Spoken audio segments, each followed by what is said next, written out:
Hello everyone, myself doctor Magan Lal, assistant professor government Bangar college Didwana.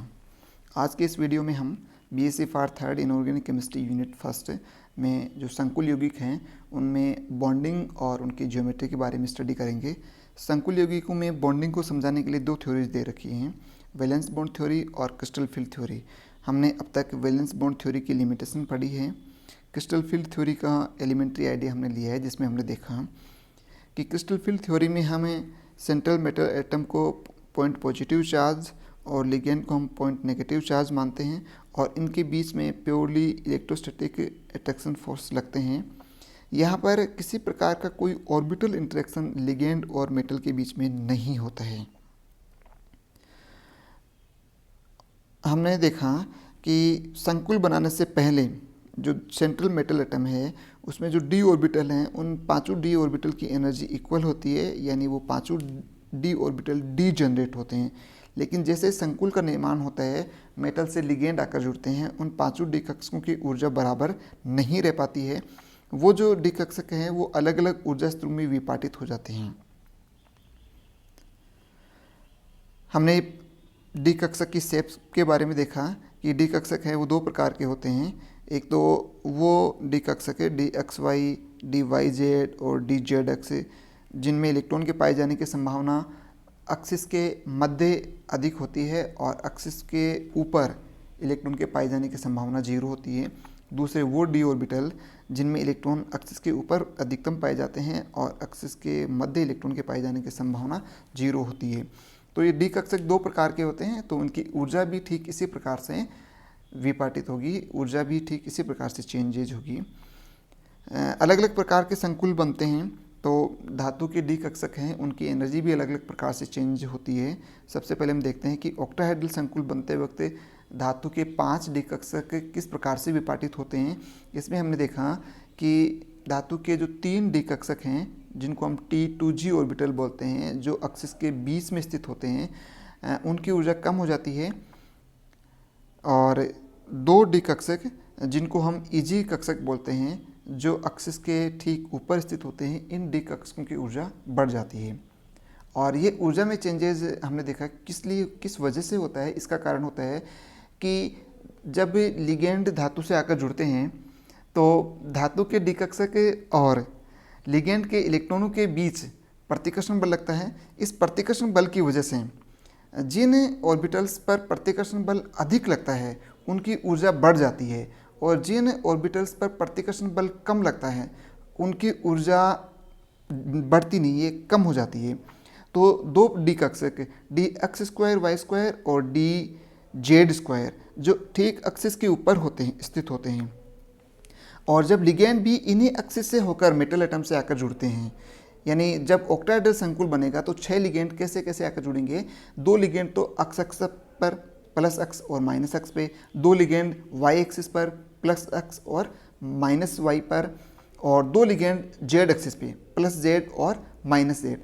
तो जो D orbital इन axis पे स्थित हैं, एक्स एक्स पर, वाई एक्स पर और जेड एक्स पर, उन डी ऑर्बिटल से और लिगेंड के बीच में रिपल्सन फोर्स ज़्यादा लगेगा, जिसके कारण इन 2 डी कक्षकों की ऊर्जाएं D X square Y square और डी जेड स्क्वायर, इन 2 डी कक्षकों की ऊर्जाएं बढ़ जाती है।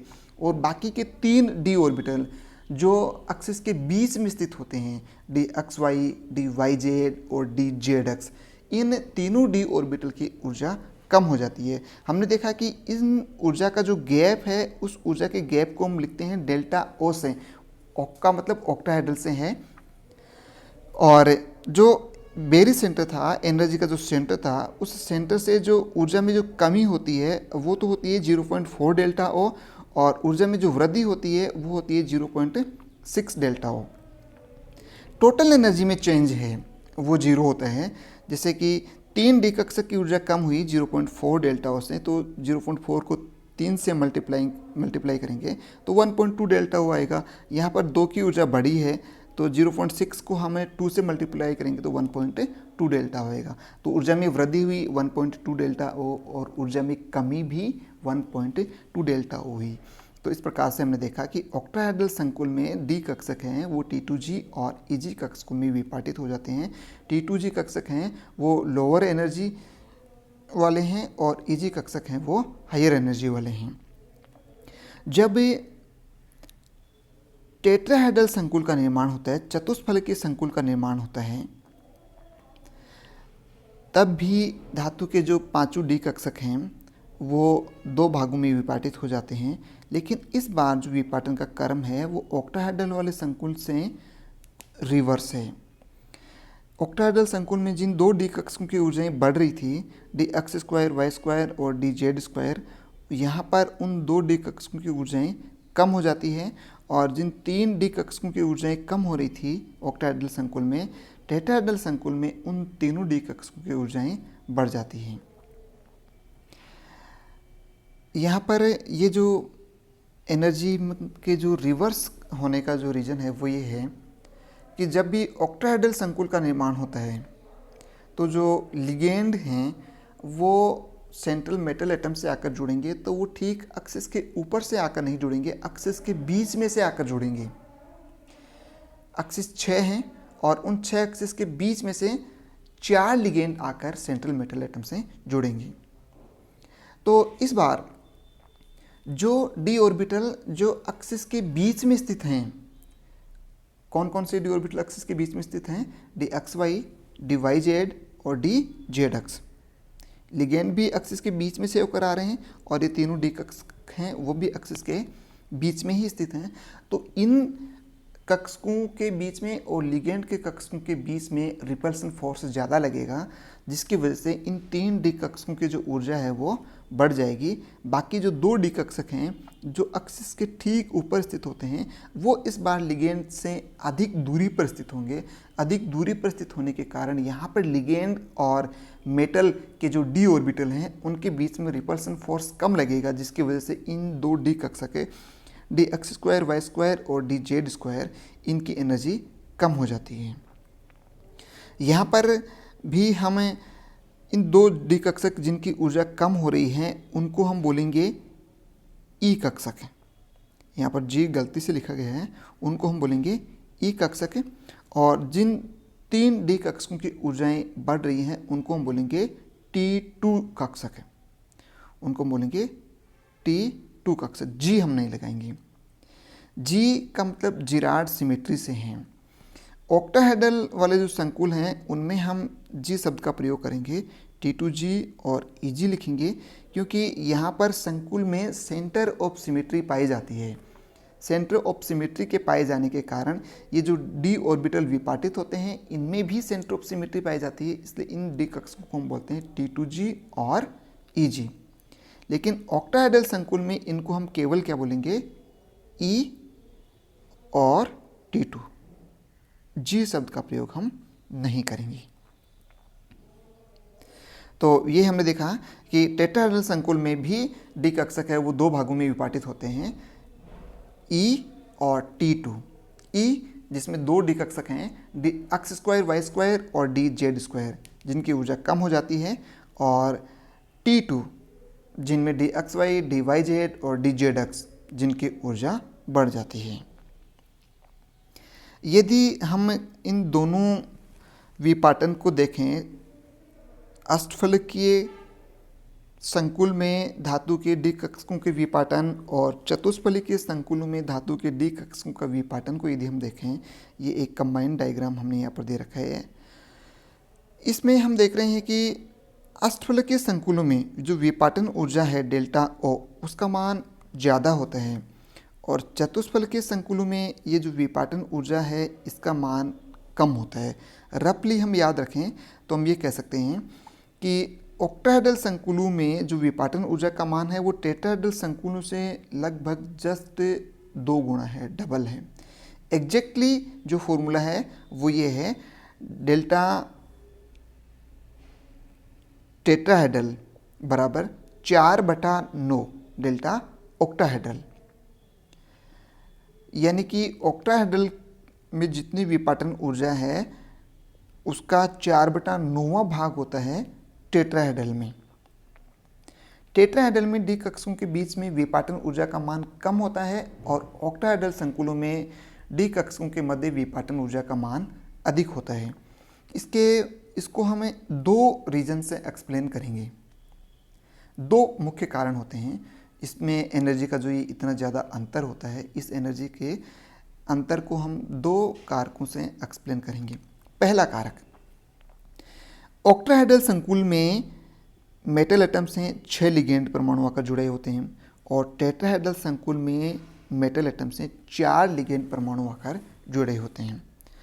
तो यहाँ पर एनर्जी में जो वृद्धि या जो कमी होती है वो लिगेंड के ऑर्बिटल्स में पाए जाने वाले इलेक्ट्रॉन और धातु के डी कक्षकों में पाए जाने वाले इलेक्ट्रॉनों के मध्य रिपल्सन की वजह से ये एनर्जी में चेंजेज होते हैं। तो जब 6 लिगेंड आकर जुड़ेंगे तो रिपल्सन फोर्स ज़्यादा लगेगा और जब 4 लिगेंड आकर जुड़ेंगे तो रिपल्सन फोर्स कम लगेगा। तो टेट्राहेड्रल संकुल में केवल 4 ही लिगेंड आकर जुड़ रहे हैं तो रिपल्सन फोर्स कम लगेगा, जिसकी वजह से डी कक्षकों के बीच में जो एनर्जी का गैप है वो कम होता है। पहला कारण तो ये रहा। और दूसरा कारण है कि ऑक्टाहेड्रल संकुलों में ये जो ईजी ऑर्बिटल हैं जो ठीक एक्सिस के ऊपर स्थित होते हैं और लिगेंड एटम भी ठीक एक्सिस के ऊपर से आकर मेटल एटम से जुड़ते हैं। जैसे हम बात करें कि D X square Y square orbital की, तो D X square Y square में जो ऑर्बिटल की जो लोब हैं वो कहाँ पर हैं, एक्स एक्सिस पर और वाई एक्सिस पर, और लिगेंड भी कहाँ पर आकर जुड़ रहे हैं, एक्स एक्सिस पर और वाई एक्सिस पर। तो यहाँ पर लिगेंड और डी ऑर्बिटल एक दूसरे के सीधे संपर्क में आ रहे हैं, सीधे संपर्क में आ रहे हैं, यानी इनके बीच में जो डिस्टेंस है वो मिनिमम है, न्यूनतम है, जिसकी वजह से इनके बीच इन ऑर्बिटल्स में पाए जाने वाले जो इलेक्ट्रॉन्स हैं उन इलेक्ट्रॉन्स के बीच में रिपल्सन फोर्स ज़्यादा लगेगा और इस ज़्यादा रिपल्सन फोर्स की वजह से इन जो दो डी कक्षक हैं उनकी एनर्जी में ज़्यादा वृद्धि होगी। और इन बाकी जो 3 डी ऑर्बिटल हैं वो ठीक एक्सिस के बीच में हैं और लिगेंड ठीक एक्सिस के ऊपर स्थित हैं, जिसकी वजह से इनके बीच में दूरी अधिक है तो इनके बीच में रिपल्सन फोर्स बहुत कम लगेगा, जिनकी वजह से इनकी ऊर्जा में ज़्यादा कमी हो जाएगी। ये तो ऑक्टाहेड्रल संकुलों की बात हुई। यदि हम टेट्राहेड्रल संकुल में देखें तो कोई भी डी कक्षक है लिगेंड के सीधे संपर्क में नहीं आता है और कोई भी डी कक्षक लिगेंड से इतने ज़्यादा दूर नहीं होता है। लिगेंड जो एक्सिस के बीच से होकर आते हैं और धातु परमाणु जो एक्सिस के बीच स्थित होते हैं वो भी ठीक एक दूसरे के सीध में नहीं होते हैं और सीध में नहीं होने के कारण एक दूसरे के डायरेक्ट कांटेक्ट में नहीं आएंगे। डायरेक्ट कांटेक्ट में नहीं आएंगे तो ये जो 2 डी ऑर्बिटल हैं जो D X square Y square और डी जेड स्क्वायर जो तो एक्सिस पर थे और ये 3 डी ऑर्बिटल जो D X Y D Y Z और डी जेड एक्स, ये उनमें से कोई भी डी ऑर्बिटल लिगेंड के सीधे संपर्क में नहीं आएगा, जिसकी वजह से इतना ज़्यादा रिपल्सन फोर्स यहाँ पर नहीं लगेगा। और ज़्यादा रिपल्सन फोर्स नहीं लग रहा है जिसकी वजह से जो एनर्जी में इतनी ज़्यादा वृद्धि देखने को नहीं मिल रही है। तो कंक्लूजन ये रहा कि ऑक्टाहेड्रल संकुलों में विपाटन ऊर्जा का मान टेट्राहेड्रल संकुलों में विपाटन ऊर्जा से लगभग 2 गुना होता है। एग्जैक्ट फॉर्मूला ये दे रखा है, डेल्टा टेट्राहेड्रल बराबर होता है 4/9 डेल्टा ऑक्टाहेड्रल। ये एग्जैक्ट फॉर्मूला है।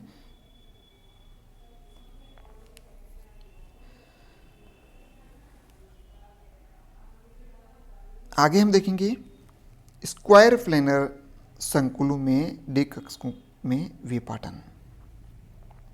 स्क्वायर प्लेनर संकुलों में डी कक्षकों में विपाटन देखें इससे पहले हमें वापस एक बार चर्चा करते हैं ऑक्टाहेड्रल संकुलों में। हम पहले ये मान के चल रहे हैं कि हमारे पास एक ऐसा संकुल है जिसमें धातु के डी कक्षकों से या धातु से 6 लिगेंड ऑक्टाहेड्रल संकुल से जुड़े हुए हैं। जब धातु से 6 लिगेंड ऑक्टाहेड्रल संकुल से जुड़े हुए होंगे तो धातु के जो डी कक्षक हैं वो 2 भागों में विभाजित होता है। हमने देखा है T2G जिनमें D X square D X Y D Y Z और डी जेड एक्स, ये 3 डी ऑर्बिटल आते हैं और ये 2 EG ऑर्बिटल जिसमें D X square Y square और डी जेड स्क्वायर जिनकी ऊर्जा बढ़ जाती है। ये ऑक्टाहेड्रल संकुल है। अब इस ऑक्टाहेड्रल संकुल से ही हम स्क्वायर प्लेनर संकुल बनाएंगे। हम कैसे स्क्वायर प्लेनर संकुल बनाएंगे कि जो 6 लिगेंड जुड़े हुए हैं उन 6 लिगेंड में से 2 लिगेंड जो जेड एक्सिस पर स्थित हैं। हमने देखा है कि जो 6 लिगेंड कहाँ पर जुड़े हुए हैं, 2 लिगेंड एक्सिस पर, 2 वाई एक्सिस पर और 2 जेड एक्सिस पर। यदि जेड एक्सिस पर जुड़े हुए 2 लिगेंड को हम हटा लें तो अब केवल 4 ही लिगेंड जुड़े हुए होंगे और वो 4 लिगेंड एक स्क्वायर प्लेनर ज्योमेट्री में जुड़े हुए होंगे, 2 तो एक्स एक्सिस पर और 2 वाई एक्सिस पर। जेड एक्सिस वाले दोनों लिगेंड को हमने हटा लिए हैं।